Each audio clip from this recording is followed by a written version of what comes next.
नमस्कार मित्रांनो, शोरूममध्ये आली बघा गाडी काढायला लागले बाहेर. मी कमेंट करून सांगा मित्रांनो, गाडी तुम्हाला कशी वाटली. मी पहिल्यांदाच गाडी घेतली नवीन.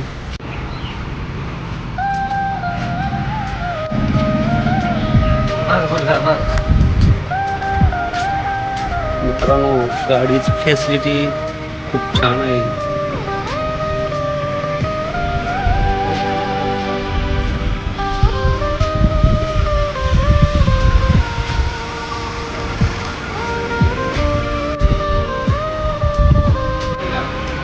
कसलं वाटतंय मित्रांनो, मस्तच वाटतंय गाडी.